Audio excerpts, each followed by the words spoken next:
YouTube.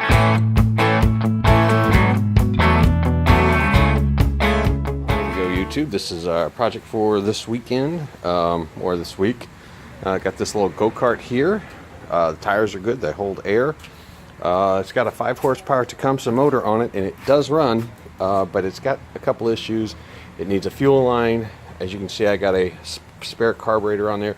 It needs a carburetor. The exhaust is rusty. The fuel tank's got cracks in it. So we're going to go ahead and replace that out with this brand new Predator engine.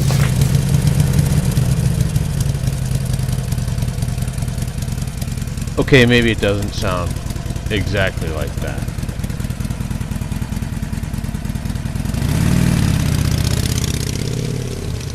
I got a coupon for $94, and this is going to be a 6.5 horsepower compared to the 5 horsepower Tecumseh.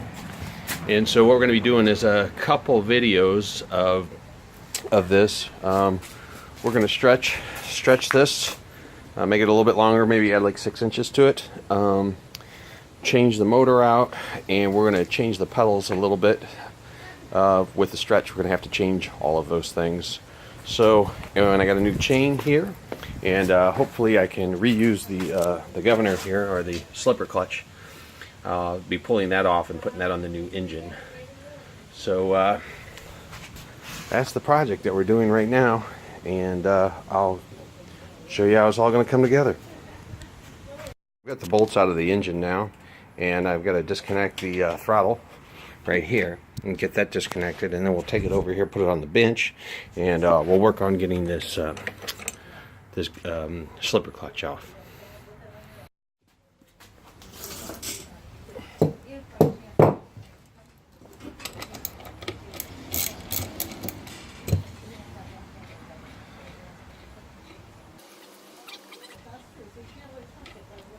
Okay, got the bolt out now, and then there's 2 Allen screws. Oh, that are not even tight. Huh. Well, that wasn't very hard to take off at all. So we're gonna go ahead and unbox the engine here.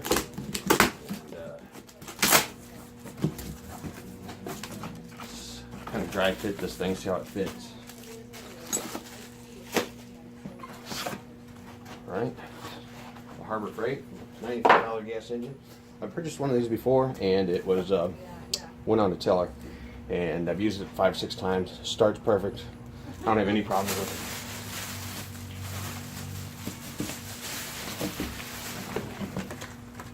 All right.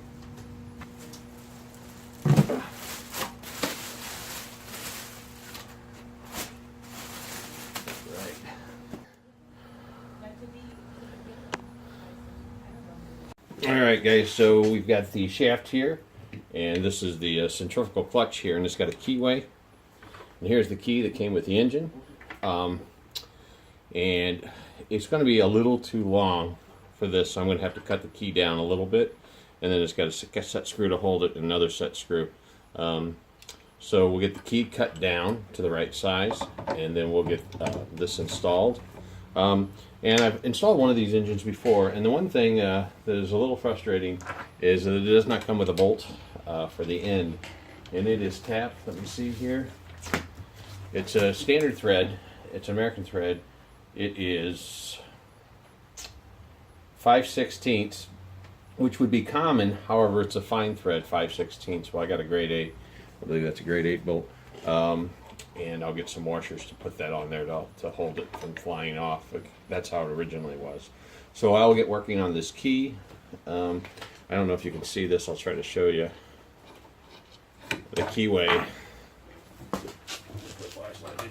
The keyway only goes halfway down the centrifugal clutch. I think you can see that there. So I'm going to cut the key to the length of the slot there. Because when you get this flush here, it's pretty much to the back of the engine. In fact, I got to tell you what, I can't make it the full length. I'm going to have to make it shorter, because when you get this flush on, you're already on this. I don't know if you can see this, but this ridge here, it's already coming up. When you get this where it needs to be, so you can put the front put the front washer on. So I'll go ahead and figure out that measurement, and I will cut this. And it is a little stiff, and I mean by a little stiff, it won't slide, and you have to jam it, and you have to jam it in here too. So I'll be putting it on the belt sander or the grinder or something to get the widths where it's you know, it's still tight, but I mean here you have to pound it into place. So anyway, I'll get that cut and I'll come back. So the answer is 3/4 of an inch. So let's see if you can get this here. 3/4 of an inch. I got that marked. I'm going to go ahead and cut that, and I'll be back.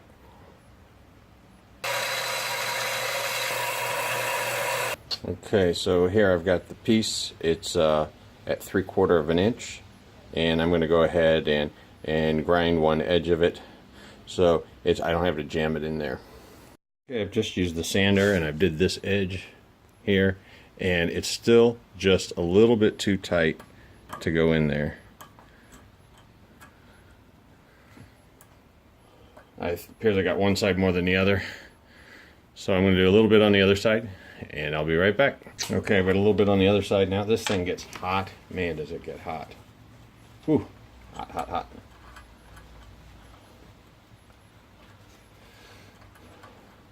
Alright, so it's fitting down in there all the way now for my key. Now, as far as the height, go ahead and see if we can slide this on, see if it's the right height or not. Yep, plenty high. Yep. Okay. Oop. I'm still in a situation here where it will not, as you can see, the shaft won't go all the way on there. And that's because it's turning up here in the back. So I think what I'm going to do is go ahead and just get a bevel on this edge here. So now you can see we've got a little bevel there on the back. Heated it up a little bit too. There we go. Now we'll go ahead and see if we can see the keyway there. Put that on there.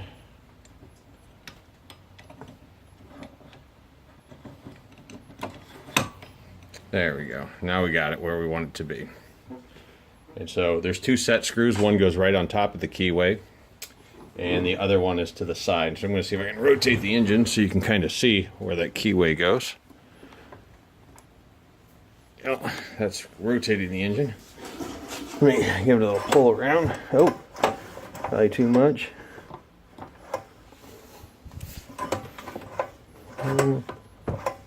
I don't have any fuel or oil in the engine right now.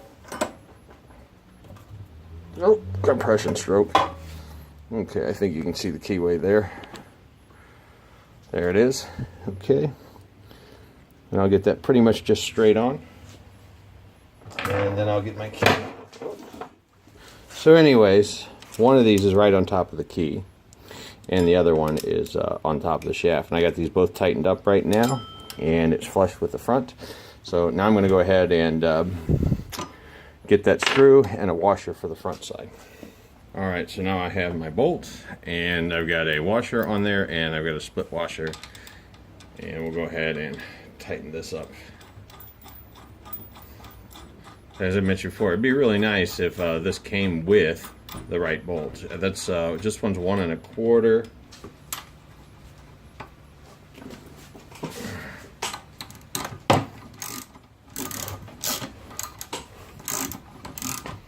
Yeah, that's going to look good there.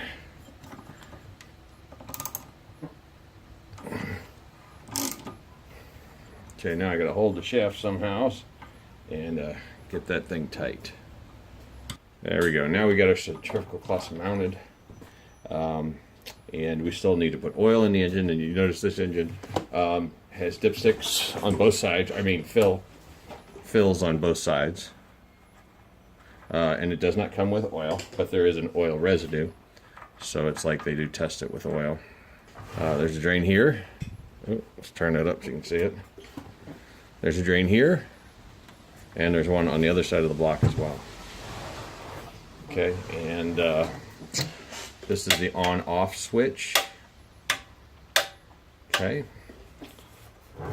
and just because this part is going to be This part of the engine over here will be facing the go-kart. You can see that the sticker is not right. I went ahead and pulled this plate off and rotated it so it would be at a good angle for starting. And here's your throttle lever. Let's come on up here. Here's your throttle lever.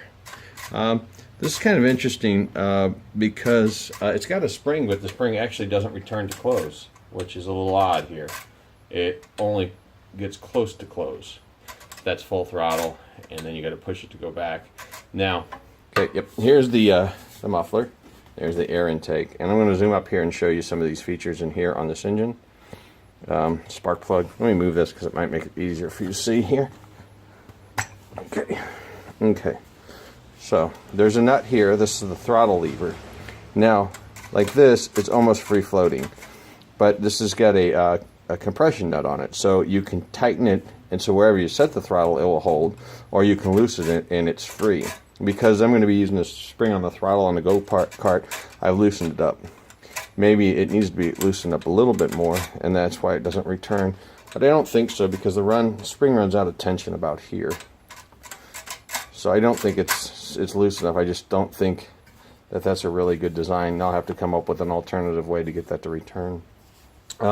In here, there's a screw for, that would be maximum throttle right there, and you can adjust the screw over on the other side of the carburetor there. And then it's got the two kinds of connectors. It's got two holes here. I don't know if you can quite see that. Let me get a little closer. There it is. So it's got the two holes there. So if you got like a solid rod that's got a kink in it intentionally, you can just interface it, like pushing it straight down, and then it's got an elbow. Then it also has the one, you can see the hole right there, where you can just take the straight wire or cord and put it through the center and tighten this bolt down.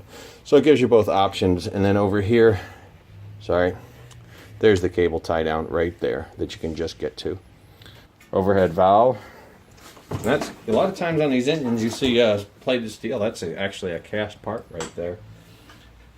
And the exhaust gases are vented into the air intake there. And also, I'm going to turn it around here and show you that the fuel is vented into the intake as well.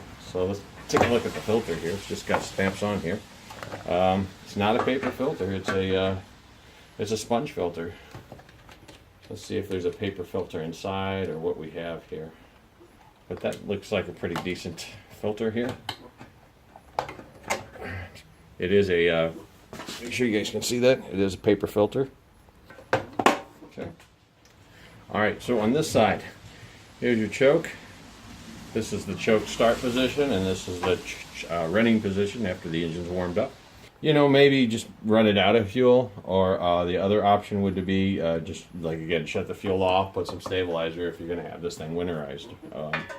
So this is the choke, full choke, and then when the engine's at temperature, there's the run, and you can stop it anywhere in between. And then this is the fuel, on and off. The pull start, like I said, I turn that around. I hope you enjoyed this video, the overview of the Harbor Freight engine and the go-kart project. If you like these videos, I'd appreciate it if you like, comment, and subscribe. And as always, thank you for watching.